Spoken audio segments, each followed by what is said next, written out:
নমস্কার বন্ধুরা, rare view mirror চ্যানেলে আজকে আপনাদের সবাইকে স্বাগত জানাই। আজ আমি আমার মায়ের একটি রেসিপি আপনাদের সঙ্গে শেয়ার করব, সর্ষে বাটা দিয়ে নারকোল চিংড়ি। রান্নাটা খুবই সহজ, খুবই কম উপকরণ লাগে আর খুবই তাড়াতাড়ি হয়ে যায়। যে কোনো অনুষ্ঠানের দিনই আপনারা বাড়িতে এই রান্নাটা করে নিতে পারেন। চিংড়ি মাছ নিয়েছি। চিংড়ি মাছটা লবণ হলুদ দিয়ে মাখানোর আগে আমি একটু ভিনিগারে মিশিয়ে রেখে দিয়েছিলাম, কারণ ভিনিগার মেশালে অনেক সময় অনেকের চিংড়ি মাছে অ্যালার্জি হয়, সেই অ্যালার্জিটা কেটে যাবে। ভিনিগার থেকে তুলে চিংড়ি মাছগুলো ভালোভাবে ধুয়ে লবণ হলুদ মাখিয়ে রেখে দিয়েছিলাম। নিয়েছি সর্ষের তেল, নিয়েছি পরিমাণ মতো লবণ, চিনি, হলুদ গুঁড়ো, কাঁচা লঙ্কা, হাফ বাটি টক দই, অল্প একটু কাঁচা লঙ্কা দিয়ে বেটে নিয়েছিলাম সর্ষে বাটা আর ডেসিকেটেড কোকোনাট।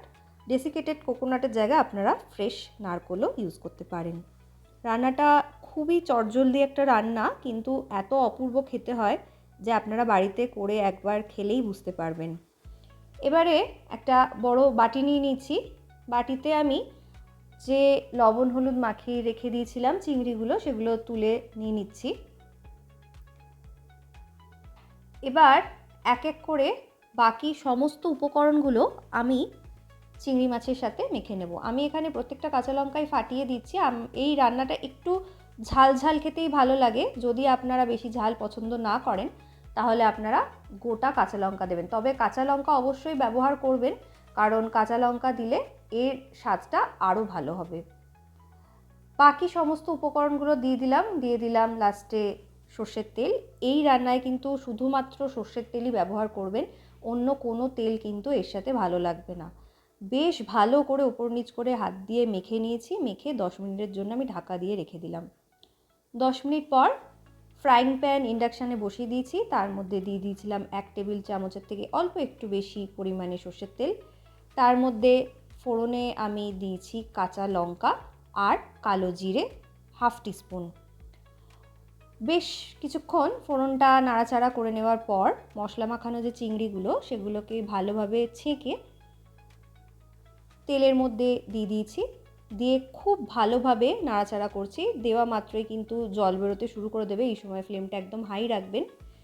বেশ কিছুক্ষণ নাড়াচাড়া করার পর যখন তেলটা ছেড়ে আসবে, তখন বাটিতে যে অবশিষ্ট মশলাটা ছিল সেটা আমি চিংড়ি মাছের মধ্যে দিয়ে দিলাম। মশলাটা দেওয়ার পর আবারও বেশ কিছুক্ষণ ধরে নাড়াচাড়া করতে থাকবো। এই সময় ইন্ডাকশানের ফ্লেমটা আমি একদম মিডিয়ামে রেখেছি। বেশি হাই করে দিলে মশলাটা জ্বলে যেতে পারে। ঢাকা দিয়ে আমি 2 মিনিট মতো রেখে আবারও বেশ কিছুক্ষণ নাড়াচাড়া করে আবার কিছুক্ষণ ঢাকা দিয়ে রেখে দিয়েছিলাম। 2 থেকে 3 মিনিট পর ঢাকা সরিয়ে দেখলাম একদম তেল ছেড়ে দিয়েছে। এবার যে বাটিটায় আমি মশলাটা মেখেছিলাম সেই বাটিটা ধুয়ে পরিমাণ মতো আমার যতটা গ্রেভির দরকার ততটা পরিমাণ গরম জল দিয়ে দিয়েছি। আপনারাও আপনাদের পরিমাণ অনুযায়ী জল দিয়ে দেবেন। 4 মিনিট পর ঢাকা সরিয়ে দেখলাম আমার ঠিক এই ঘনত্বেরই গ্রেভি দরকার, এর থেকে বেশি পাতলা আমি করব না। এবার আমি 1 টেবিল চামচ ওপর থেকে কাঁচা সর্ষের তেল মিশিয়ে ইন্ডাকশানটা বন্ধ করে 2 মিনিটের জন্য ঢাকা দিয়ে রেখে দেব, যাতে কাঁচা তেলের যে গন্ধটা সেটা পুরো মিশে যায়। আমার আজকে সর্ষে বাটা দিয়ে নারকোল চিংড়ি একদম তৈরি। যে কোনো রবিবার বা যে কোনো অনুষ্ঠানের দিন বাড়িতে অতিথিদের জন্য গরম ভাতের সাথে দুপুরবেলা বা রাতে আপনারা সার্ভ করতেই পারেন এই অনবদ্য রেসিপিটি। এটা দেখতেই পেলেন কত সহজেই বাড়িতে বানানো যায়। আমাকে কমেন্ট করে অবশ্যই জানাবেন যে আপনাদের কেমন লাগলো। আমি আপনাদের কমেন্টের আশায় থাকবো।